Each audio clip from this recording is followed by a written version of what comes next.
하나님 말씀 함께 보실까요? 하나님 말씀은 하박국 3장 16절에 19절 함께 읽으실까요? 내가 들었으므로 내 창자가 흔들렸고 그 목소리로 말미암아 내 입술이 떨렸도다. 무리가 우리를 치러 올라오는 환난 날을 내가 기다림으로 썩이는 것이 내 뼈에 들어왔으며 내 몸은 내 처소에서 떨리는도다. 비록 무화과 나무가 무성하지 못하며 포도나무에 열매가 없으며 감람나무에 소출이 없으며 밭에 먹을 것이 없으며 우리의 양이 없으며 외양간에 소가 없을지라도 나는 여호와로 말미암아 즐거워하며 나의 구원의 하나님으로 말미암아 기뻐하리로다. 주 여호와는 나의 힘이시라. 나의 발을 사슴과 같게 하사 나를 나의 높은 곳으로 다니게 하시리로다. 이 노래는 지혜하는 사람을 위하여 내 수금에 맞춘 것이니라. 아멘. 이 하박국이라고 하는 선지자는 남유다 마지막 4명의 왕을 섬겼던 선지자입니다. 마지막 이러니까 여러분 썩 그닥 느낌이 좋지는 않으시죠? 이 4명의 왕이 여호아스, 여호야김, 그 다음에 여호와긴, 스드기야 이렇게 있는 이 4명의 왕입니다. 제가 이제 성락교회 이 개혁지구 와가지고 설교를 하면서 놀랬던 것 중에 하나가 구약을 진짜 모르신다는데 제가 깜짝 놀랐습니다. 뭐 너무 놀라지 않으셔도 되는 게 일반 교회 가셔도 아는 사람들이 그닥 없기 때문입니다. 발음이 좀 어렵고요. 그 다음에 성경을 읽다 보면 좀 헷갈리는 게 예를 들면 이런 겁니다. 여호야김이라고 하는 분이 계시는데요, 이 왕은 엘리야긴이라고도 이렇게 표현이 되기도 하고 이름이 조금씩 바뀌기도 합니다. 근데 이 4명의 왕이 그 맨 마지막 왕이었던 시드기야가 11년, 바로 위에였던 여호야긴이라고 하는 왕이 3개월, 그 다음에 여호야김이라고 하는 사람이 11년, 또 여호아스가 3개월 동안, 그러니까 고작 합쳐봐야 22년 6개월 동안 이 4명의 왕이 통치를 했습니다. 3개월 뭐가 있겠죠, 그렇죠?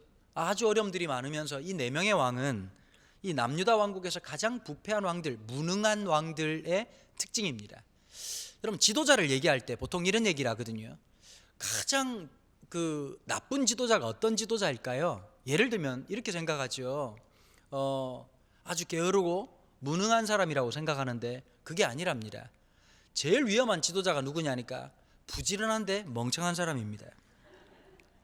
뭔가 열심히 하는데, 뭐 중대장들 중에 옛날에 그런 얘기 있잖아요, 그죠? 고지를 점령하라 올라갔는데 여기가 아닌 게벼, 이러면 이제 골치 아픈 거죠. 그냥 멍청하게 있는 게 더 나아요. 근데 여러분 지도자들 중에서 제일 위험한 것 중에 한 가지가 뭐냐, 해야 될 일과 하지 말아야 될 일을 구분을 못할 때입니다. 해야 될 걸 해야 될 때가 있고요, 하지 말아야 될 걸 하면 안 될 때가 있습니다. 예를 들면 병을 치료를 합니다. 제가 아는 분 중에 어떤 분이 계시냐면 병에 대해서 너무너무 빠삭하게 잘 알아요. 남의 병에 대해서는. 문제가 뭐냐, 본인은 치료를 거부해요. 이유가 뭐냐, 믿음이 좋아서가 아니라 겁이 많아서 그렇습니다. 여러분 아프죠? 예, 우리가 어릴 때만 해도 뭐 이렇게 뭐 위색 상태가 썩 좋지 않아서 그런지 종기라는 게 참 많았습니다. 종기가 나면 고약을 붙여줬죠. 그리고 고약을 붙이고 있다가 며칠 지나고 나면 엉금한 아주 그냥 살기가 가득한 할아버지가 오라 그러면서 몇 명이 팔다리를 붙들고 고름을 짜기 시작합니다. 굉장히 고통스럽죠. 근데 그거 안 짜면 나중에 피부가 괴사를 합니다. 심각한 문제가 생기는 거죠. 병원에 가서 몸을 찢습니다. 수술을 합니다. 아프죠. 근데 그걸 해야 된단 말이에요. 지금 여러분들이 이제 개혁이라고 하는 걸 쭉 진행해 나가면서 많이 아프실 겁니다. 그게 지극히 잘하시는 겁니다. 많이 아프실 겁니다. 또 하나는 뭐냐면 하나님의 뜻을 향해서 우리가 그만큼 깨어져야 된다는 거. 이번에 여러분 위에 지금 플랜카드가 2개 붙어 있죠, 그렇죠? 보이시죠? 밑에 있는 거 보면 성탄주일 기념이라고 되는데 제목이 뭐라고 붙어 있습니까? 빛으로 오신 예수님. 예수님 빛이십니다. 여러분 빛이 우리의 삶을 딱 비추면 첫 번째 나타나는 현상이 있습니다. 우리가 얼마나 더러웠는지를 발견하게 됩니다. 우리가 얼마나 완악했는지를 발견하게 됩니다. 여러분 이건 하나님의 백성들이 함께 해야 될 빛이신 그분 앞에 우리의 모습이 적나라하게 드러나야 되는 순간이 있습니다. 감추지 마십시오. 두려워하지 마시고 드러내시면 하나님이 치료하십니다. 하나님이 역사하시는 겁니다. 여러분 결국 진리는 승리하게 돼 있거든요. 거짓이 아무리 바람이 강해도요, 진리 앞에서는 거짓은 잠깐 있다 사라지는 안개와 같은 겁니다. 영원한 것이 있다는 것이죠. 하박국이라고 하는 사람은 어떤 사람이냐, 이 멸망해가는 남유다 이 사회에서요, 사회 부적응자 같은 분이었습니다. 왜 제가 사회 부적응자라고 표현하냐면 이유가 이렇습니다. 너무나도 이상주의자였기 때문입니다. 하나님 앞에 올곧게 살려고 애를 쓰는데 올곧게 살려고 믿음이 좋으면 좋을수록 나타나는 특징이 하나 있습니다. 뭔지 아십니까? 너무 마음이 힘들다는 거예요. 여러분, 예수 잘 믿는 사람이 잘 돼야 되는데 그런 사람 보셨습니까? 아닙니다. 세상의 반칙은요, 반칙하는 놈이 이깁니다. 술수를 잘 쓰는 놈이 이깁니다. 변호사 많이 갖다 대면 질 것도 이깁니다. 이게 세상 법입니다. 여러분, 세상이 이렇게 많이 발전하고 많이 좋아진 것 같은데도 불구하고 진리가 넘쳐날 것 같습니까? 절대 그렇지 않습니다. 인간이 죄인이라는 사실을 절대 잊으면 안 됩니다. 이데올로기로 극복되지 않습니다. 사람의 논리로 극복되지 않습니다. 우리의 완악함이라고 하는 건 끝까지 가는 것. 그래서 속상한 거예요. 여러분, 엎드려서 기도하는 분들 날마다 잘 되고 병도 안 나야 되고 병도 나면 안 되고 건강해야 되고 하는 것마다 다 잘 돼야 되는데 여러분, 그렇던가요? 아닐 때가 훨씬 많습니다. 그러면 마음속이 어떨까요? 믿음으로 참고 또 참지만 한 번씩 그러죠. 하나님 앞에 좀 가끔씩 좀 협박적인 기도할 때 있잖아요. 하나님, 이번까지만 참습니다. 그런 식으로 하면 저 종교 바꿉니다. 이러면서 하나님 앞에서 좀 우리의 마음이 그럴 때가 있죠. 속상한단 말이에요. 말을 안 해서 그렇지. 이제 어른들은 이걸 갖다 포괄적으로 다 저처럼 표현 안 하고 어떻게 할까요? 주여, 이렇게 얘기를 하거든요. 그 안에 다 들어있어요. 똑바로 하세요, 하나님. 굉장히 곤란스럽습니다, 하나님. 이러시면 안 되죠, 하나님. 하박국이 그랬단 말이에요. 왜 불의한 자가 득세합니까, 하나님? 하나님이 통치하는 우리나라에 왜 불법을 행하고 잘못된 걸 행하고 거짓말하고 술수 쓰는 사람들은 어떻게 때깔이 저렇게 좋을 수가 있고 어떻게 저렇게 잘 처먹을 수가 있고 자자손손 잘 되고 살아갑니까, 하나님? 이거 이럴 수는 없지 않습니까? 하박국의 울부짖음이었어요. 그래서 여러분, 하박국서는 아주 세게 시작합니다. 1장 1절에 이렇게 시작하죠. 선지자 하박국이 묵시로 받은 뭐라고요? 경고라고 얘기하는 거예요. 남유다를 향해서 하나님께서 하박국을 통해서 말씀해 주시는 거예요. 여러분, 그리스도인의 삶은 우리가 어떠한 삶을 살아야 되느냐, 하나님의 통치하는 삶을 살아가는 사람들에게 주시는 복이 있습니다. 한 가지는 어떤 것이냐, 제대로 예수 믿는 사람들에게 제대로 예수 믿는 사람이 주는 복은 위로입니다. 아, 저렇게 사는 게 옳구나, 하나님 앞에 저렇게 사는 것이구나. 동시에 하나님의 사람들이 주는 두 번째 메시지는 뭔지 아십니까? 경고입니다. 불편한 겁니다. 아니, 다 죄짓고 살아가는데 왜 너만 그렇게 하지 않냐는 거예요. 여러분, 안 믿는 사람들이요, 요즘이야, 요즘 회사들이 그런 거 없지만 한 20, 30년 전만 해도 회식 문화에서 술잔이 돌아가는데 밑에 있는 사람이 술잔을 안 받으면 굉장히 피곤한 일이 벌어지는 거예요. 그런데 여러분, 그 중에서도 집사님도 계시고 장로님들도 계실 텐데 갑자기 막 우리는 주님과 함께 한 가족이 됐다 그러고 우리 주님이 아니고 맥주 소주 타가지고 하면서 이제 다른 주님을 고백하고 살아가는데, 아니, 어떤 사람이 저는 술을 안 먹습니다. 자네 왜 술을 안 먹나? 저 교회 다닙니다. 교회 집사하고 주님을 사랑하기 때문에 하나님, 야, 나 장로일세. 더 열받는 거죠. 왜 네가 안 받냐는 거예요. 여러분, 사람이 이상한 심리가 있어요. 다 죄를 지으면서 너나 나나 똑같다라고 생각하고 살아가고 싶은 거예요. 근데 그리스도인의 삶은 어떠냐면 아닌 것은 아니다라고 배워야 되는 거예요. 잘못된 것은 잘못됐다라고 얘기를 해야 되는 거예요. 여러분, 현대 그리스도인들의 가장 큰 위험이 뭔지 아세요? 물에 물 탄 듯 술에 술 탄 듯 살아간다는 거예요. 다른 건 몰라도 골이 쪼개져도 지켜야 될 게 있어요. 제가 지나보니까요, 어릴 때 신앙교육은 무섭게 배워야 돼요. 전 어릴 때 하루에 가정예배 2번씩 드렸잖아요. 거기다가 주일날 저희 집에서는 밥을 해주지 않았어요. 토요일날 밥을 해가지고 어머니가 아랫목에 두면 그걸 먹는 거예요. 그리고 그날은 TV 전혀 못 보는 거예요. 라디오 전혀 못 듣는 거예요. 어차피 공부는 안 했으니까 계속 안 한 거고요. 그냥 안 하는 거예요. 옷을 1년에 한 번 옷을 사줘도 그날 입는 법이 없었습니다. 주일날 그때 돼야 옷을 입는 거예요. 근데 지나보면 지나치죠. 바리새적이라고 얘기할 수 있겠죠. 신학적으로 얘기하면야 너무 지나친 것인지 모르지만 어릴 때 신앙생활에 뭘 배우느냐? 절대성이라는 걸 배워요. 여러분, 운동을 배울 때요, 뭐를 가르쳐 줍니까? 대충 가르치는 게 아니라 원칙대로 가르쳐줘요. 원칙대로 가르치면 어렵습니까? 쉽습니까? 어렵습니다. 처음에 배울 때는 원칙대로 해야 되는 거예요. 제대로 된 것을 아주 어렵지만 뭐 제 말을 오해하시면 안 돼요. 마음껏 해야 된다는 뜻이 아니라 무서운 걸 배울 줄 알아야 되고 어려운 걸 배울 줄 알아야 되는데 점점 신앙생활이 어떻게 되냐니까 물에 물 탄 듯 술에 술 탄 듯 살아가는 거예요. 너무 쉽게 살아가는 겁니다. 주일날 제가 참 놀랬던 것 중에 하나가 수도권 올라와서 제일 놀란 게 주일날 놀러 간다고 예배를 빠지는 걸 보고 저를 썩을 죄인들하고 같이 천국 간다면 이 물 관리가 안 되겠네 이 생각이 들더라고요. 저는 한 번도 그렇게 배워본 적이 없거든요. 학교는 빠져도 주일날 예배 빠지는 건 시체되기 전까지는 불가능한 일이라고 배웠습니다. 늘 그렇게 배우고 자랐고 타협하지 않는 거. 그러니까 아이들도 저희 집에도 아들 하나 딸 하나가 있는데 이 녀석들이 호시탐탐 가끔씩 물어보는 거예요. 내가 왜 주일날 교회 가야 되냐는 거예요. 우리 딸아이 같은 경우에야 합숙훈련이 꼭 토요일 주일이 있어요. 다른 날은 몰라도 주일날은 절대 못 가게. 딸이 너무 태권도를 좋아하니까 어떤 편법을 쓰느냐 애가 토요일날 갔다가 얘만 주일날 새벽에 오는 거예요. 와가지고 예배 참석하게 하는 거예요. 처음엔 입이 대빨 나오죠. 내가 딱 한마디 했어요. 넌 태어나길 잘못 태어났다. 어쩌겠냐. 엄마가 해주는 밥 처먹고 아빠가 주는 돈 받아 처먹으려면 이 법칙을 따라야지. 아니면 독립을 하시든지. 여러분 불가능한 거예요. 그러나 어린 아이 때부터 뭘 배우느냐. 주일날은 타협할 수 있는 게 아니라는 걸 배워야 되고 그러면서 무언가 something different 무언가 다르다라고 하는 걸 배워나가야 된단 말이에요.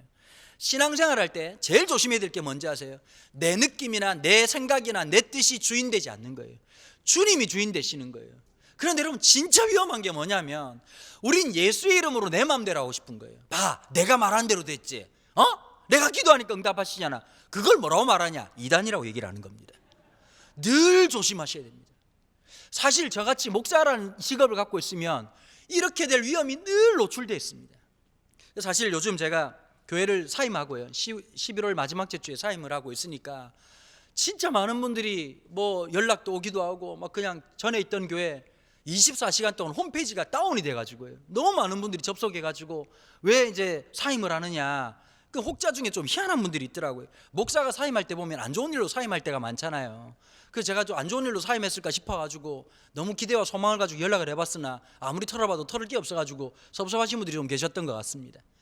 한 달 동안 참 고민하는 시간이었고 기도하는 시간이었고 아내나 저나 모든 걸 생각하면서 뭐 제가 처음으로 지금 이거 뭐 어차피 또 이렇게 또 알려지게 될 테니까요 개척을 준비하게 되었습니다. 개척을 하다가 이제 처음에 이제 개척이라고 하는 게 쉽지가 않은 게 저희 아버님이 개척교회를 3번 하셨거든요. 여러분 그러면 어떻게 되냐니까 개척의 개자도 싫어합니다. 저는 개고기를 절대 먹지 않습니다. 왜냐하면 개척이라고 하는 게 막연한 게 아니라 그걸 어릴 때부터 직접 3번씩이나 경험하면서 개척교회가 얼마나 힘든지 또한 동시에요 얼마나 기쁜지도 경험하는 시간들이었고 그걸 아버지가 할 때는 모르겠지만 내가 해야 된다는 생각을 하니까 어렴풋이 두려움이 있었습니다. 아내도 두려움이 있었습니다. 그러면서 뭐라고 얘기를 했냐면 하나님 새롭게 인도하실 거다. 어느 교회든지 후임으로 갈 거다. 아니면 뭐 개척을 하든지 아니면 순회사역을 하든지 그 우리 성락교회 개혁 측에 있는 분이 카톡으로 저한테 이런 얘기를 길게 써주셨어요. 목사님 할 수만 있다면 목사님 교회 소속하지 마시고 한국교회 여러 군데 돌아다니며 순회사역을 좀 하셨으면 좋겠습니다. 사실 그 마음도 좀 있었습니다. 그게 또 편하기도 하고요. 가보니까 늘 또 새로운 교회 가서 또 말씀 전하는 또 기쁨도 있고 여러분 이게 쉬울 것 같지만 또 어렵거든요. 왜냐하면 익숙한 청중하고 만나서 하는 거하고요 새로 만나서 생뚱맞게 설교한다는 게 굉장히 에너지가 많이 들기도 하는데 그게 또 내일인가 하나님 인도하심을 있으면서 아내랑 이런 얘기 저런 얘기를 하다가 제가 이제 물뚝 이런 말을 꺼냈습니다. 여보 나 개척하면 어떨 것 같아? 그랬더니 딱 뭐라고 하는지 아세요? 아내가 그 말만 하지 말라고 얘기합니다. 여러분 제일 무서운 게 뭔지 아세요? 그 말만 하지 말라고 할 때 거기 하나님 인도하심이 있을 가능성이 한 80% 됩니다. 그래서 불안했습니다.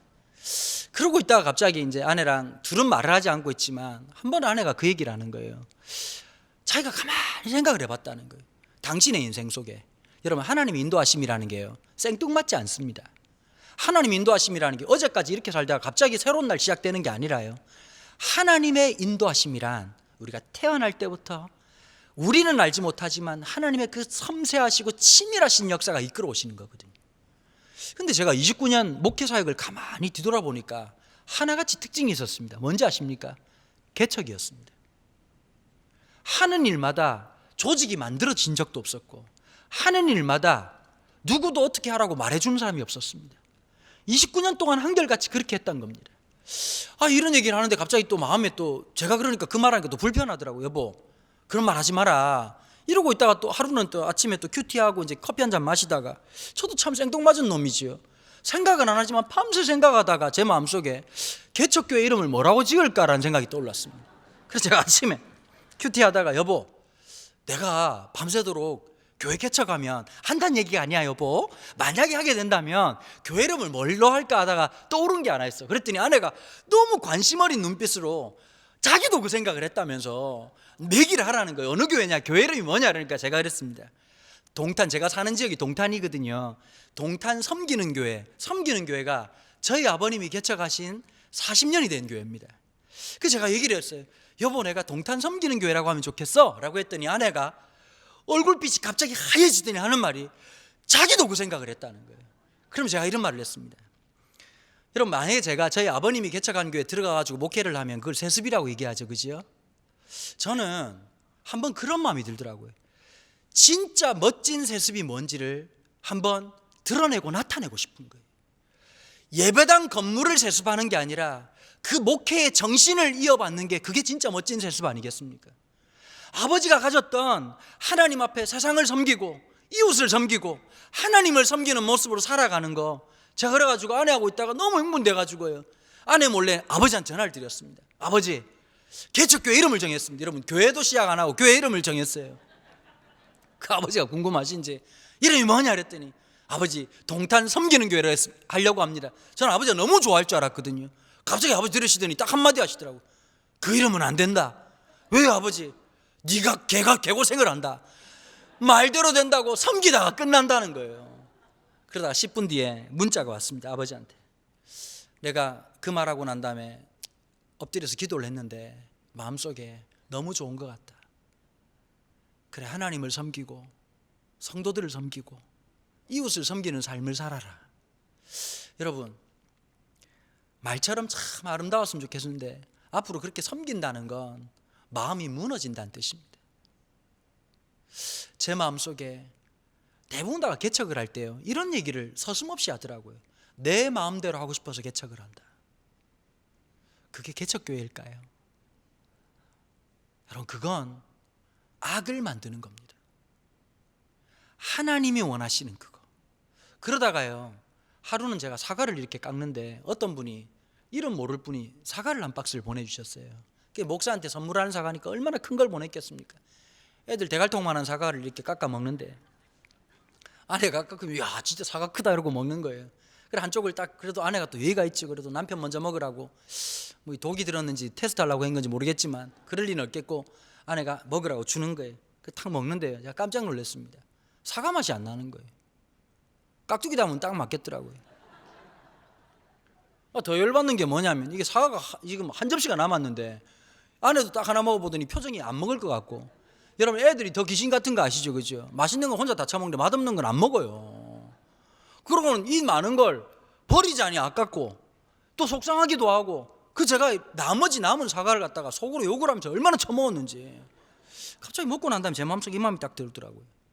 야, 한국 교회 같다 이 생각이 드는 거예요. 사이즈는 왕창 큰데 사과 맛이 안 나요. 여러분, 밀양 얼음골 사과라고 있거든요. 사과가 재배 면적도 굉장히 좁지만 당도가 엄청납니다. 근데 사이즈가요 크지 않습니다. 근데 저도 이렇게 몇 번 먹어봤는데요, 그 사과는 깎는 순간부터 얘기를 하는 것 같아요. 저 사과예요 이러고 얘기하는 것 같아요. 여러분, 절반을 딱 쪼개면 아시죠? 진짜 맛있는 사과들 보면 꿀이 박여가지고 하나를 씹어 먹어도 와기작하면서도 하나를 먹어도 진짜 사과 같은 거. 제 마음속에 이 마음을 딱 주시더라고요. 하나님이 이 마음을 말씀해 주신 것 같아요. 내가 교회를 찾는다.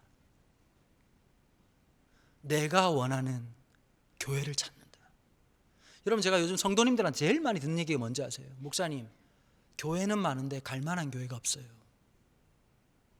진짜 그 교회에서 하나님의 영광을 경험하고 하나님의 영광을 위해 전신하려고 할 수 있는 그런 교회가 없다는 거예요. 여러분, 가끔씩 그런 교회들 있잖아요, 그죠? 우리 교회는 건강한 교회입니다. 참 철이 없는 고백이에요. 이게 뭐하고 똑같으냐면 남편들이 생각 없이 우리 집은 깨끗해, 여러분 한 명이 죽어나는 거예요. 말을 못 알아들으시는데요, 여러분, 누군가가 쭉 치우고 그냥 엄마들이 얼마나 욕을 해야 되는지, 어지는 놈 따로 있고 치우는 따로 있네? 이러고 막 죽어라고 닦는 거예요. 그러니까 깨끗한 거죠. 그러지 않습니까? 와, 우리 교회는 너무 좋아. 그런 말 절대 하시면 안 됩니다. 죽어나는 사람 몇 명 있는 거예요. 여러분, 정말 아름다운 교회가 되기 위해서는 순교자가 몇 명이 나와야 그 교회가 되는 거란 말이에요. 참 성도들이 어쩌면 무슨 말인지 저도 충분히 알겠어요.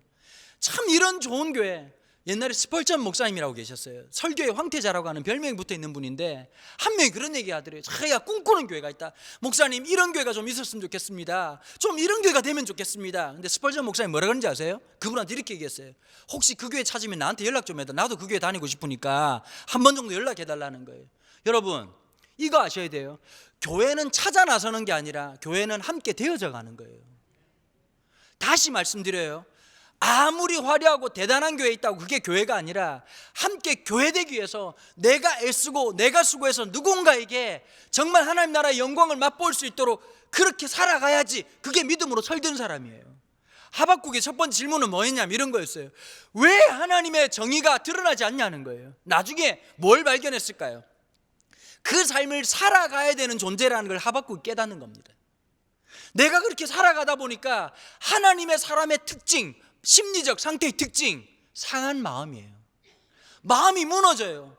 몸된 교회를 섬기다 보면요, 특징이 하나 있습니다. 다 찬성할까요? 다 찬성하지 않습니다. 어떤 사람들이 이랬으면 좋겠다, 어떤 사람은 저랬으면 좋겠다. 여러분, 진짜 기도해도 인도해 보면 진짜 힘든 게 뭔지 아세요? 기도 제목을 구체적으로 말했으면 좋겠다라고 하는 교인도 있고요, 어떤 분들은 좀 조용히 기도, 소리 좀 내지 말고 정신이 사나워 죽겠는데 좀 묵상하면서 좀 이렇게 좀 여기가 좀 성스럽게 느껴지고 좀 이렇게 좀 하나님도 좀 만날 수 있도록 소리 좀 내지 말라고 말한 분도 계시고, 어떤 분들은 좀 이렇게 화이팅 넘치게 목사님이 좀 앞에서 불처럼 좀 인도해주셔가지고 막 냉랭한 가슴에 그냥 불이 그냥 확 붙도록 그냥 주여도 외치, 좀 목사님 파이팅 넘치시게. 어떤 교회 목사님은 기도한다다가 허리띠가 끊어졌다는데 목사님 멜빵을 맸는지 절대 그럴 일이 없을 것 같고 좀 열심히 했으면 좋겠다. 별 사람들이다. 여러분, 우리 식구 4명이 여행을 가도요, 음식이 안 맞아요. 우리 딸은 날마다 잔치국수요, 늘 라면이야. 우리 아들 놈은 제사상에 후에다 온지 날마다 고기요. 저는 저나 아내나 담백한 걸 좋아하거든요. 여러분, 한 가족도 외식 한번 가려고 하는데 메뉴 하나 정하는 게 쉽지가 않은데, 여러분 여기 있는 분들 함께 모여가지고 지금 뭐 유튜브 보시는 분들까지 해가지고 지역별로 다 흩어져 있는데 어떻게 생각이 하나 되겠어요? 어떻게 하나 되겠어요? 여러분, 내 뜻대로 마옵시고 아버지의 뜻대로 되기를 원합니다. 이게 십자가의 길이고 그리스도를 따라가는 거예요. 그러려고 하면 뭐가 있느냐? 주님의 뜻이 이루어지려고 하면 뭐가 있느냐? 내가 상해야 되는 거예요. 내 마음이 상해야 되는 거예요. 누군가를 섬길 때 그 마음의 상함이라고 하는 게 늘 있는 거예요. 그런데 이 하박국은 이 나라가 잘못됐다라고 외치는 걸로만 끝난 게 아니라 3장 1절을 한번 보시겠습니까? 여호와의 경고로 시작했던 1장 2장이 뭐로 끝맺음을 하느냐? 3장 1절입니다. 시기 온옷에 맞춘 선지자 하박국의 뭐라고요? 기도였다는 거예요. 여러분, 하나님의 사람들은 걱정으로 끝나는 게 아니라, 근심으로 끝나는 게 아니라 기도로 끝나는데, 기도도 여러분 단계가 있습니다. 가장 기도의 높은 단계가 뭔지 아십니까? 방언일까요? 아닙니다. 가장 높은 단계가 어떤 걸까요? 소리를 그냥 고래고래 질러가지고 입에서 피가 나와가지고 득음을 하는 걸까요? 아닙니다. 기도의 가장 높은 단계는 찬양입니다. 하나님 그분 앞에 서는 겁니다. 주님 앞에 나아가는 겁니다. 하루는 제가 차에서 찬양을 듣다가, 여러분 그런 날이 아시죠? 그죠? 혼자 차를 몰고 가면서 거기가 지성소가 되고 하나님의 임재를 경험하고 찬양을 하는데 특징이 하나 있더라고요. 주님을 높여드리는 거예요. 왕이신 하나님 높임을 받으소서. 주님만이 높임을 받으십시오. 하나님 찬양을 받으십시오. 거룩한 성전에 계신 하나님, 지금도 계시고 영원히 계신 그 하나님 높임을 받으십시오. 하나님 마지막까지 포기하지 않겠습니다. 마지막까지 주님을 높이는 자가 되겠습니다. 주님의 영광을 드러내겠습니다. 그 고백을 하는데 다시 가슴이 뜨거워지는 거예요. 여러분, 현실을 보면 냉랭해져요. 현실은 죽을 것 같다니까요. 사람이 미워요. 여러분 살다 보면 옆에 사시는 분들 가끔씩 밉지 않던가요? 저 인간이 밥을 처먹네, 목구멍에 밥이 넘어가나, 저 생각이 있나 없나, 어떻게 저렇게 하고 앉아있을까, 별의별 생각이 다 들 겁니다. 이번에 제가요 가족여행을 지난 월요일날 갔다가 목요일날 돌아왔습니다. 홍콩을 가는데 이유가 하나였습니다. 아들 녀석이 요즘 공부한다고 스트레스를 많이 받는지, 저도 이제 청소년 사역자니까 아들이라고 생각하지 말고 아이고 그냥 돌봐야 될 애다 생각하니까 조금 견딜만 하더라고요.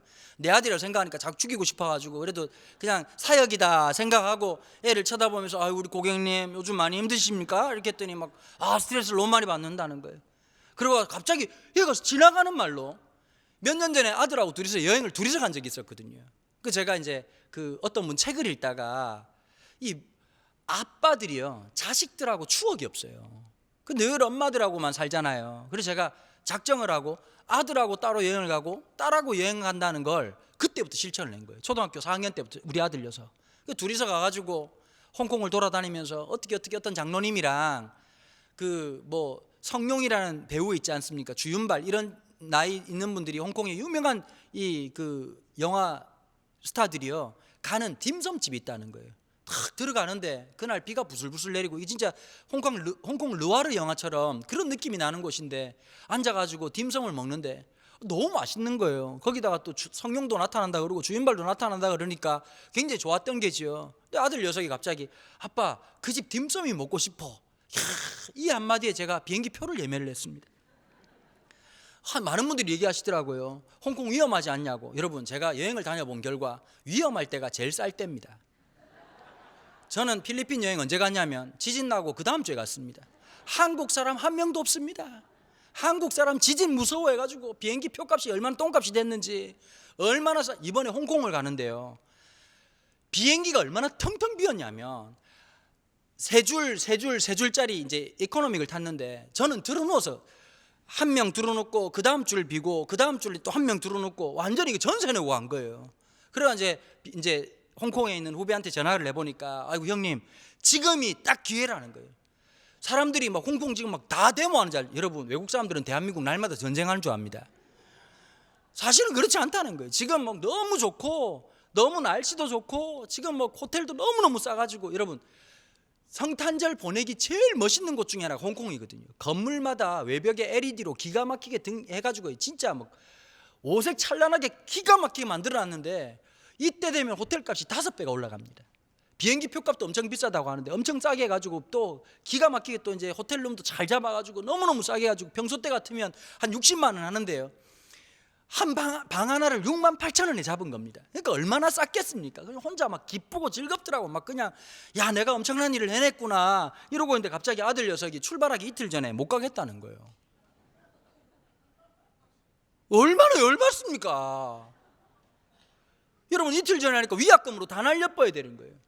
얼마나 속상하고 자기 때문에 내가 준비한 건데 정말 속상하고 힘들더라고요. 보니까 여러분 앉아가지고 여행하면서 준비하고 먹을 거 찾고 또 이제 목회하는 거하고 똑같더라고. 보니까 아내도 나만 쳐다봐, 우리 딸 녀석도 나만 아빠 어디로 가는 거야? 가만히 있어봐, 나도 처음 와봐 잘 몰라 이러고 이제 데리고 다니는데 계속 그러니까 자기네들이야 잘 먹고 자기네들이 잘 쉬지만 저는 고민이 내일 어디 갈까?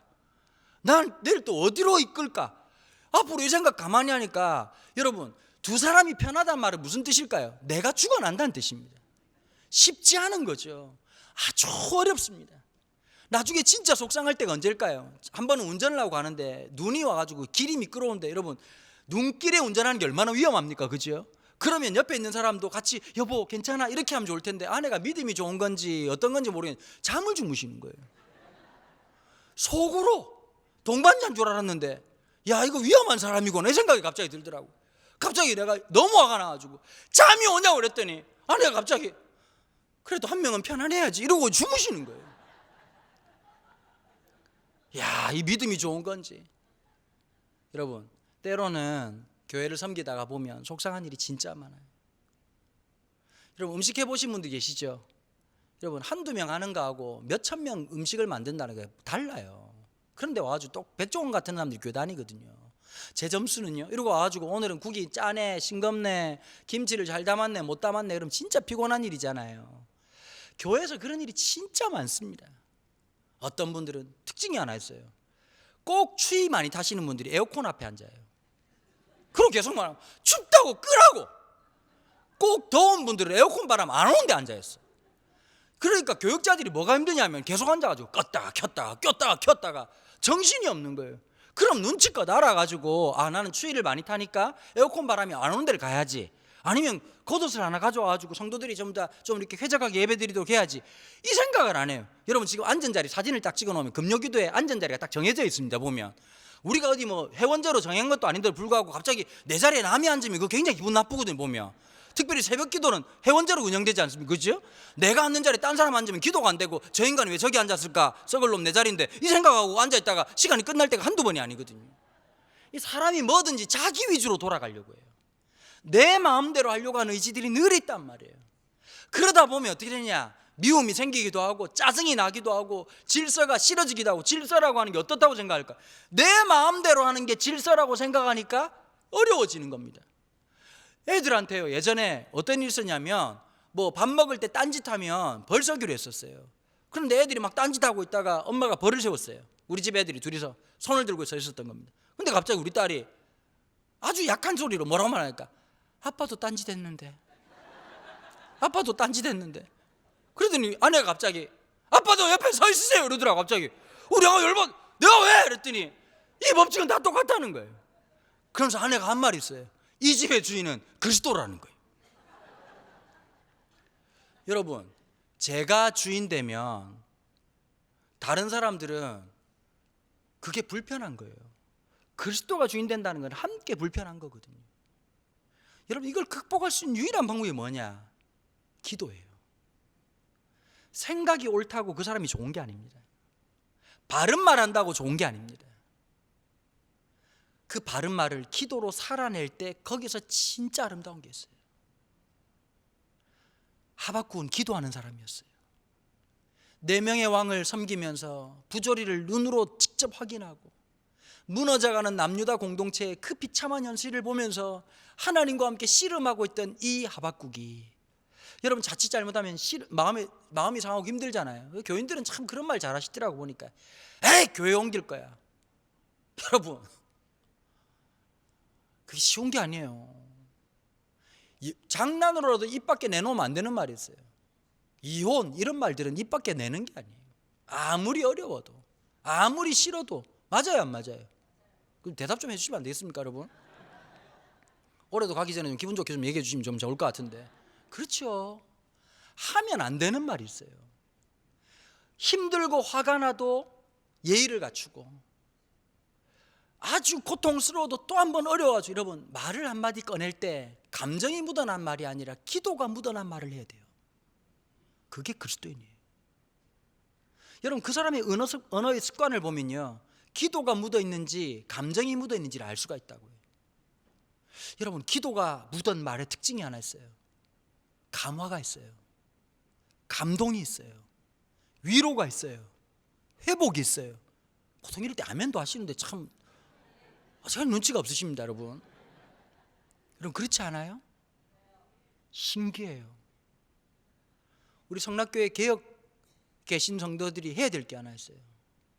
기도가 듬뿍 묻어있는 말들을 하십시오. 여러분 싸우면서 반대측 보면서 욕하지 말고 달라야죠. 내가 어디에 있다고 안전한 게 아니라 내가 무슨 말을 하고 내가 어떤 행동을 하느냐가 달라야죠. 반칙한다고 속상하지 말고 하나님 앞에서 끝까지 마음을 지키고 생각을 지키고, 주님이 왕 되시고 주님이 주인 되시는 진짜 교회 하려고 개혁을 했다면 내가 부셔지고 때론 내가 좀 깨지는 한이 있더라도 그 아픔을 감내해야 주님이 수술하시고 주님이 치료하시고 주님이 새롭게 하시고 주님이 일으키지 않겠습니까? 그 마음과 의식을 늘 가져야 되는 거예요. 저는 그 생각을 해요. 목회 제대로 하려고 하면 내가 상해야 된다. 내가 마음이 상해야 되고 내가 힘든 목회하면 그게 올바른 목회겠구나, 이 생각이 들더라고요. 내가 마음 상할 준비하고 제가 하나님 앞에 그 기도하는 거, 하나님 앞으로 마음 상해가지고 진짜 못 들을 소리 제 입에서 많이 들을 건데 하나님도 성질을 단단히 준비하시라고. 제가 준비하는 것도 있겠지만 제가 하는 욕들 하나님 들을 각오를 하셔야 되고, 하나님 또 하나 부탁드립니다. 제가 밴댕이 소가지 같은 놈인데 마음을 넓히시든지 빨리 데려가신 둘 중에 하나 하시라고. 가능하시다면 속 좀 넓혀주시는 쪽으로 해주시면 좋겠다고. 여러분 진짜 그래요. 하나님 은혜가 충만할 때는요, 그게 귀에 거슬리지가 않아요. 성령으로 충만하면 그 말이 상처가 돼가지고 밤새도록 곱씹고, 이 썩을 놈 인간이 이런 썩을 말을 하다니, 이런 마음이 안 들어요. 사람 마음을 넓혀주시는 거예요. 생각을 넓혀주시는 거예요. 기도를 넓혀주시는 거예요. 바로 기도가 그런 일을 하는 거라고요. 하박국이 엎드려서 기도하는 거예요. 여러분 엎드려서 기도하면서 분노를 쏟아내야 돼요. 화나는 마음을 쏟아내야 돼요. 우리의 감정을 쏟아냈다 보면 뭐가 있을까요? 그 빈 마음에 하나님 아버지 마음이 채워지기 시작하는 거예요. 하박국이 가장 어려울 때 가장 위대한 찬양을 하는 거예요. 제가 오늘 읽었던 본문이요, 제가 제일 싫어하는 본문이에요. 왠지 아세요? 우리 집에 주일날 아침에 가정예배 드리고 나면 성경 석장을 읽어서 5문제 내서 4문제를 맞춰야 밥 줘야 된다고 그랬잖아요. 밥 먹기 전에 이 본문을 읽는 겁니다. 여러분 근데 한번 봐보십시오. 이게 밥이 넘어갈 소리인지 한번 들어보십시오. 비록 무화과 나무가 무성치 못하며 포도나무에 열매가 없으며 감람나무에 소출이 없으며 밭에 먹을 것이 없으며 우리의 양이 젠장 된다는 게 아무것도 없어. 적어도 좀 들어가도 복을 받고 나가도 복을 받고 떡반죽 그릇이 복을 받고 뭐 이 정도 돼줘야 될 텐데, 보십시오. 이게 밥이 넘어. 비록 무화과 나무가 무성치 못하며, 젠장 무화과 나무 본 적이 없어서 그 넘어가고, 포도나무에 열매가 없는데 포도나무를 왜 심냐고, 감람나무에 올리브에 소출이 없어가지고 기름 짤 게 없고, 거기다가 밭에 처먹을 게 없어가지고 배가 처굶은 데다가 우리의 양이 없어가지고 뭐 하나 할 게 아무것도 없고 외양간이는데 소가 한 마리도 없는 그 상황 가운데서 뭐라고 말하지요? 나는 여호와로 말미암아 즐거워하리로다. 여러분 요거를 객관적 입장에서 뭐라고 말하냐? 정신병자라고 얘기합니다. 맞지 않습니까? 아니 생각해 보십시오. 가진 게 없고 밭에 아무것도 안 났네? 열심히 심었는데 어제까지 양이 많았는데 양이 어디로 갔지? 외양간은 고쳤는데 소가 없네? 그러고 앉아서 하나님이 좋아요? 정신병원. 어릴 때 이 말씀을 저희 아버님이 제일 좋아하는 말씀입니다. 그걸 읽으라는 거예요. 이 본문이 그렇게 싫었어요. 근데 여러분, 하박국의 기도가 푸념이 나오고 분노가 쏟아지고, 하나님 왜 이러시는 겁니까? 다 쏟아지고 난 다음에 하박국한테 하나님이, 네가 느끼는 마음이 내 마음이다. 여러분들 그렇게 말씀하시잖아요. 나 진짜 교회 떠난다. 우리는 그렇게 떠나고 싶은 이 교회를 주님이 끝까지 붙잡으시다는 거예요. 우리는 조금만 힘들어지면 등 돌릴 준비가 돼 있는데, 조금만 하다가 갈등이 생기고, 조금만 하다가 수틀리고, 조금만 하다가 고통스러우면 등 돌릴 준비가 돼 있는 우리를 주께서 끝까지 버리지 않는다는 거예요. 여러분 믿음으로 산다는 게 어떤 걸까요? 하나님의 마음과 결을 함께 한다는 거예요. 그게 가장 어려운 겁니다. 거기를 지켜야 되고 그 몸된 교회를 사랑해야 되는 거예요. 주님이 끝까지 그 함께 하신다는 하나님. 지금 하박국이 경험해야 되는 건 이런 거예요. 지금 남유다를 멸망시키려고 남유다로 바벨론 군대가 느부갓네살이 칼을 들고 지금 진격하고 있습니다. 이중적인 고통입니다. 첫 번째는 어떤 걸까요? 남유다 백성들이 멸망할 걸 알아요. 처음에는 열심히 항변했거든요. 하박국이, 하나님 이건 아니지 않습니까? 그래도 여기에 귀한 사람들이 있지 않겠습니까? 근데 여러분 참 제가 이걸 쉽게 한번 설명해 볼게요. 엄마들이 참 묘한 심리가 있었어요. 애가 아무리 잘못해도 아빠가 막 때리잖아요. 그럼 엄마도 열받아. 그만 좀 때려. 애 그러다가 다리 뭉대 부셔지겠다고.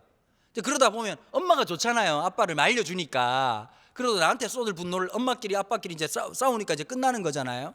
근데 어떤 날에 이런 날이 있었어요. 어떤 날이 있냐니까 엄마가 갑자기 검사가 돼. 여보, 오늘 이 새끼 좀 때려야 된다. 쳐맞아 이놈 새끼야 그냥. 좀 맞아 이놈아. 이게 하박국의 마음이었어요.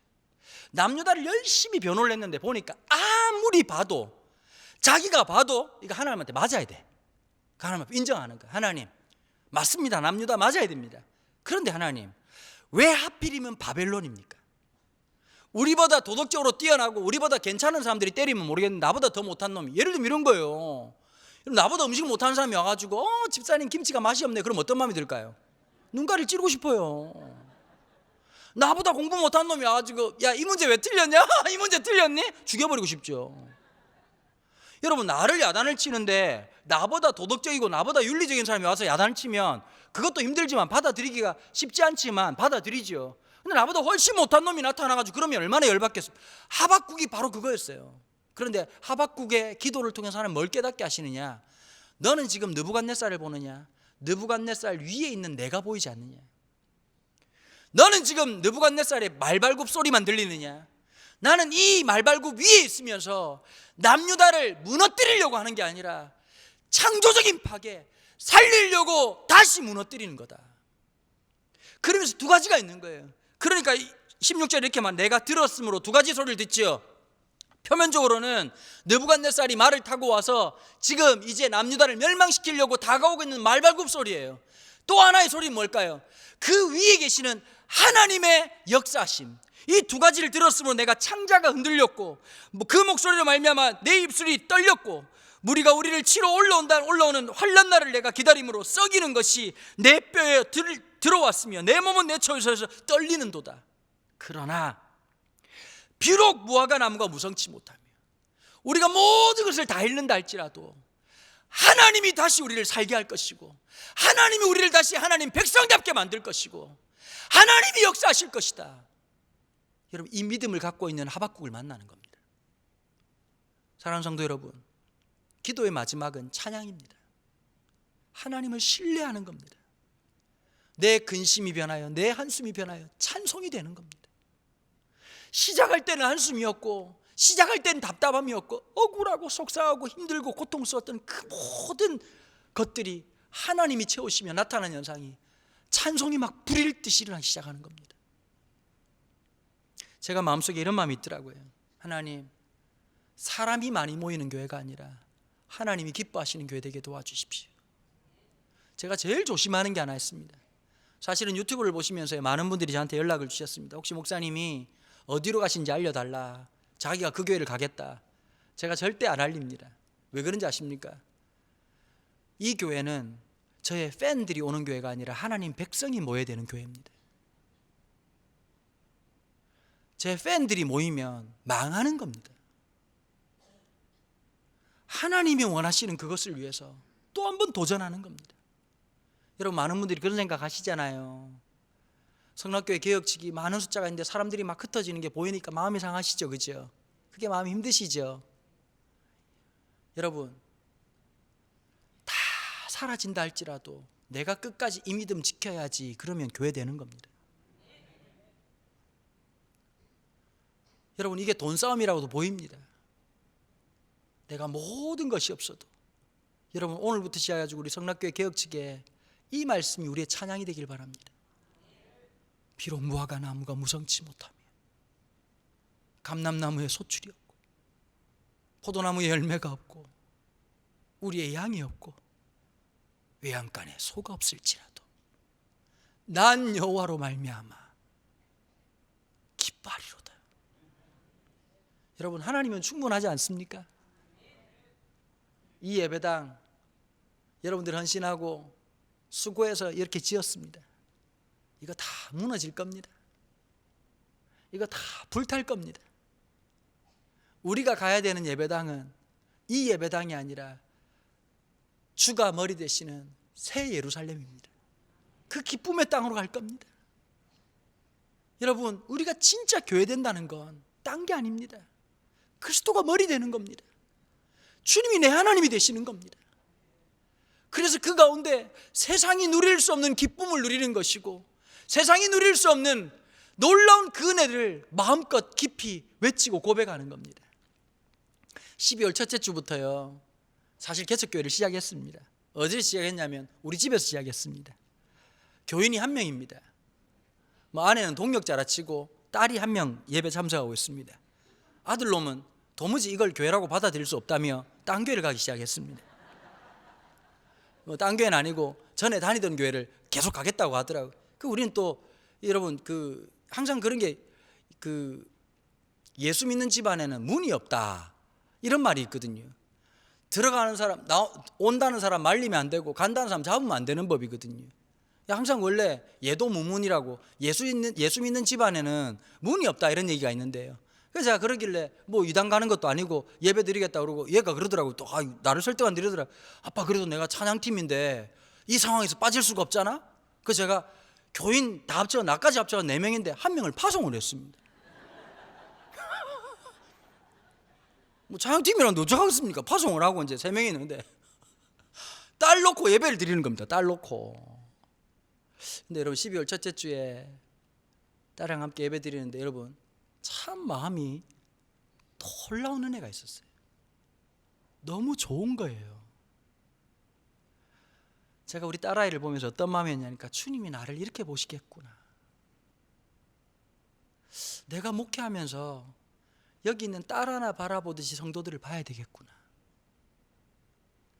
그 숫자가 10이 되든 100이 되든 이 한 명 바라보듯이 내가 그런 목사가 돼야 되겠구나. 예배 시간 40분밖에 안 지나갔습니다. 짧은 시간이었습니다. 근데 참 감사한 마음이 있더라고요. 그래서 제가 이런 마음이 들더라고요. 여러분 3명 모여도 행복한 교회가 30이 모여도 행복하고 300이 모여도 행복한 겁니다. 이 기쁨을 빼앗기지 말아야지. 이 즐거움을 빼앗기지 말아야지. 마지막까지. 여러분 그러면 현실적으로 어떤 게 걱정될까요? 뭐 먹고 살 때가 걱정되죠. 여러분 갑자기 제가 이제 실업급여를 타게 생겼습니다. 누가 알려주더라고. 실업급여를 제가 몰랐는데요. 사대보험을 들고 있었더라고. 2년 동안 들고 있었는데 실업급여를 탈 수 있는 그런 저렴 기회가 왔더라고요. 보니까 실직자예요. 제가 보니까 저는 스스로 말하기를 하나님 나라 프리랜서라고 생각했는데 공식적으로는 실직자입니다. 실직자. 하나님 나라 비정규 노동자가 됐어요. 근데 여러분 제 마음에 그런 마음이 들더라고요. 불안하죠. 가장으로서 지금 당장 가솔들을 먹여야 되고 입혀야 되는데 그때마다 하나님 진짜 위로를 주시는 거예요. 제가 신기한 거 하나 간증할까요? 좀 기분 나쁠 수도 있는데요. 돈 걱정을 제가 할까요 안 할까요? 시시때때로 합니다. 숨쉬기보다 더 자주 하는 게 걱정입니다. 이야, 목사가 너무 정직하죠, 그죠? 저는 보통 이래는 저는 걱정이 없습니다. 날마다 하나님이 함께 하신 무슨 걱정이 있겠습니까, 여러분? 늘 말씀과 함께 동행할까? 믿음이 없는 사람들이 걱정을 안 하는 거죠. 라고 말을 해야 되겠는데 일단 교인들이 저보다 나아요. 제가 걱정이 더 많아요. 걱정을 할라 치면 전화가 오는 거예요. 언제 집회를 와주실 수 있겠냐고. 심지어 한 통 언제 왔냐니까 목사님 2022년도 부흥회를 예약을 하겠다고 연락이 온 거예요. 제 마음속에 딱 이렇게 들리더라고. 하나님이 딱 이렇게 말씀하세요. 됐냐? 저 좀 그만하지. 걱정 너 어지간하게 한다. 야, 내가 그만큼 말했으면 쳐들어. 염려하지 말고 그냥 살아. 야, 지금까지 네가 걱정해가지고 왔냐? 뒤돌아보니까 진짜 하나님의 은혜였거든요. 제가 17년, 16년 전에 올라왔을 때 제 수중에 100만 원 있었어요. 집을 못 구해가지고 1000에 23만 원짜리 집을 구하는데 그 1000만 원을 못 구해가지고 지금 생각해보면 진짜 저도 어리석지요. 금융권에 기댈 데도 없고 우리 처갓집에도 기댈 데가 없죠. 결혼할 때 여러분 처갓집에서 받은 돈이 100만 원이고 그 가지고 결혼식 준비를 했어요. 저희 아버지는 그러더라고. 주님이 함께 하실 거다. 자꾸 주님이 함께 하신대요. 그러고 막 속은 타 죽겠는데 여러분 신혼살림을 어떻게 마련한지 아십니까? 난 진짜 너무 기적적인 일이에요. 제 여동생이 롯데백화점 추첨권이 걸려가지고 1등이 걸렸어요. 세탁기, 냉장고, TV, 전축, 그 다음에 뭐더라 하여튼 5개가 걸려가지고 제 동생이 뭐라고 말할까? 갑자기 내 동생이 평생에 안 하던 말을 하더라고요. 전화를 받자마자 할렐루야! 근데 이게 미쳤나? 왜? 그러니까 오빠! 하나님이 우리 오빠 장가 보내려고 롯데백화점 1등이 당첨됐다는 거예요. 제가 그런 놈이요? 진짜 하나님이 도우시는데요. 그때마다 말씀해 주는 것 같더라고요. 염려하지 말아라. 그리고 제가 예전에 신학대학원에 설교를 한 적이 있었어요. 고려신학대학원 고신측이라고 아주 보수적인 교단인데 제가 학부를 고신에서 나왔거든요. 여러분, 진짜 설교하기 힘든 데가 어디냐? 대학원, 신학대학원이에요. 일단 누가 가도 설교를 해도 다 까여요. 그리고 일단 한번 잘하나 보자, 들어보자, 한번 얘기 한번 해봐. 우리 분석은 내가 할 테니까. 이런 인간들만 쭉 앉아 있거든요. 거기다가 더 무서운 분들이 누구냐? 교수님들이에요. 예수님이 설교도 까일 판이야. 근데 제가 고민을 했어요. 내가 교수님들한테 맞춰서 설교를 해가지고 비판을 안 받도록 할까? 하나님 날 부르신 이유가 있겠지. 이러고 이제 설교를 딱 시작하는데 이렇게 얘기를 했습니다. 여러분, 광야 백성들은 한마디로 말하면 거지들입니다. 내일을 보장받지 못한 인생이 거지 아니겠습니까? 오늘 주셔야 먹고 내일 붙잡아 주셔야 내일을 보장받을 수 있는 인생입니다. 여기 광야 백성들이 21세기에 앉아 있습니다. 한 달에 70만 원을 받고 70만 원 그 월급을 받고도 학교를 다닐 뿐만 아니라 한 손에는 휴대폰, 한 손에는 굴러가긴 하는 자동차를 끌고 다니는 놀라운 새로운 민족들이 있습니다. 그러면서도 우리는 참 더 놀랍게도 여자를 꼬셔서 결혼하는 놀라운 기적과 이적을 행하는 놀라운 족속들입니다. 심지어 여러분, 노래 중에 이런 노래가 있더라고요. 전도사 마누라는 이뻐요라는 노래가 있습니다. 제가 그런 얘기를 했어요.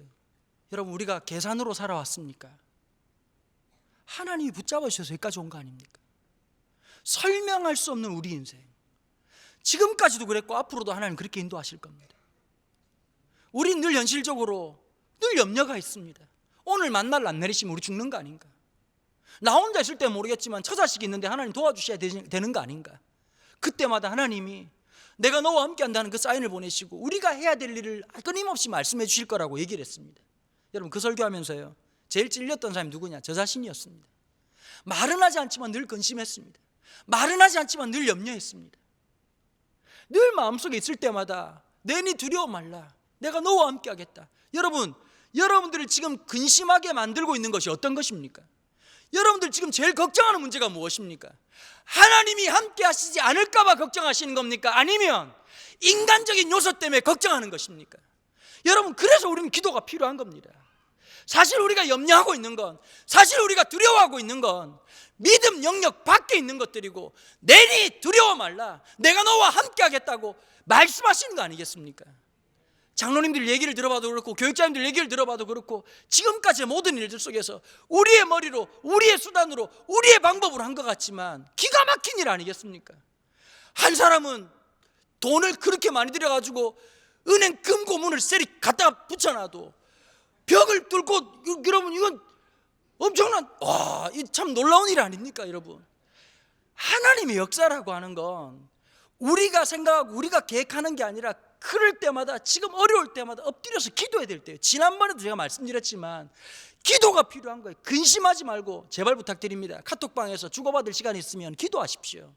앉아가지고 커피 놓고 우리 교회 왜 이런지 모르겠어, 그럴 시간 있으면 금식하고 기도하시라고요. 진짜 중요한 거예요. 기도가 묻어나온 말이 교회를 치료해요.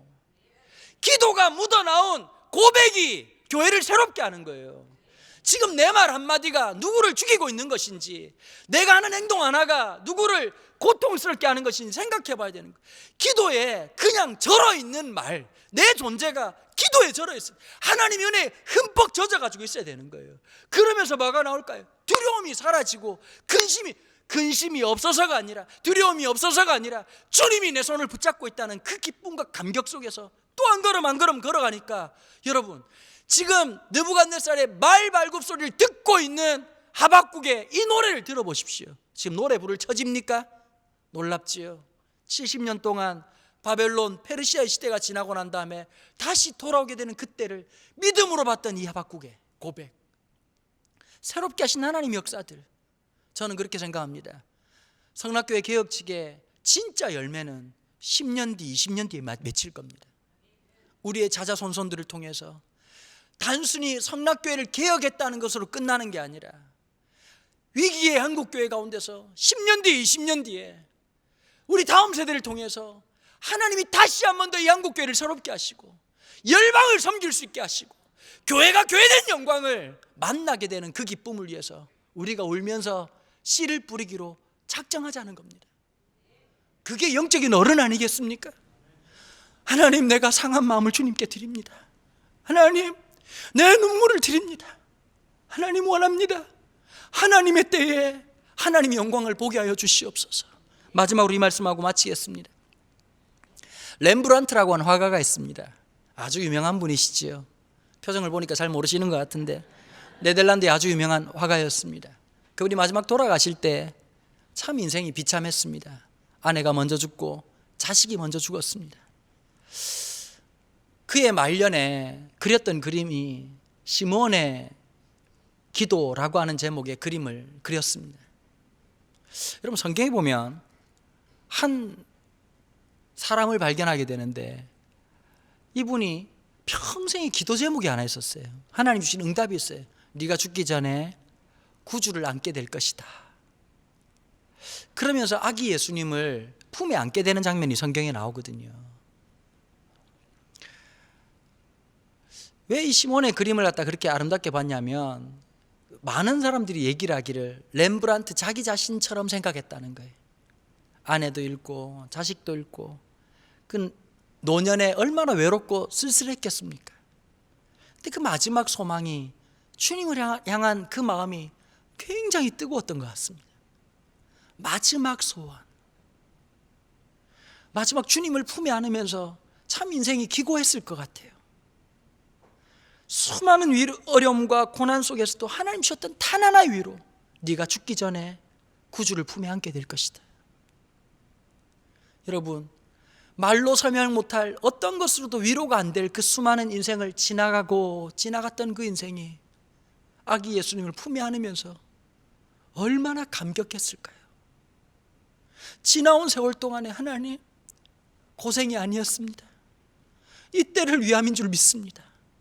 여러분, 믿음이라는 게 그런 것 같아요. 우리가 감당해야 될 고난이 있어요. 우리가 견뎌내야 될 고난이 있어요. 그걸 먹먹하게 가는 겁니다. 주님 바라보면서. 주님은 아시지요. 주님은 우리와 함께 하시지요. 그 믿음으로 또 한 걸음 한 걸음 가는 여러분 되길 축복합니다. 자, 늘 성락교회 오면요, 설교를 짧게 해야지 하면서도 늘 한 시간씩 해가지고 참 미안할 때가 많습니다. 길게는 안 느껴지셨죠, 그죠? 여러분, 우리 잘 감당해요. 저도 정신 바짝 차리고 열심히 할게요. 우리 각자 열심히 해요. 우리 같이 교회 됩시다. 그리스도가 머리 되고 주님이 보고 그래, 이게 교회지 하는 그 교회 하십시다. 우리가 속상하고 우리가 힘들고 우리가 하나님 나라 백의종군을 하는 한이 있더라도 내가 하나님 나라의 문지기로 있는 그 기쁨을 느낄 수 있는 여러분 되기를 축복합니다. 내가 주인 되지 않고 그리스도가 주인 되시고 주님이 왕 되시고 주님이 높임을 받으시는 진짜 그 교회의 영광을 우리의 삶이 경험하게 되기를 주님의 이름으로 축원합니다. 이 시간 다시 한 목소리를 같이 한번 기도하실까요? 하나님, 우리 가운데 기도를 좀 일으켜 주시옵소서. 우리의 언어가 기도가 듬뿍 묻어있는 언어가 되게 도와주옵소서. 믿음이 묻어있는 언어가 되게 도와주옵소서. 믿음이 묻어있는 우리의 삶이 되게 하여 주시옵소서. 주의 성령께서 우리 가운데 함께하여 주시옵소서. 더 깊이 있게 더 주님의 보좌 앞으로 나아가게 하여 주시옵소서. 이 시간 한번 주의 세원 부르짖고 통성으로 기도하며 나갑니다.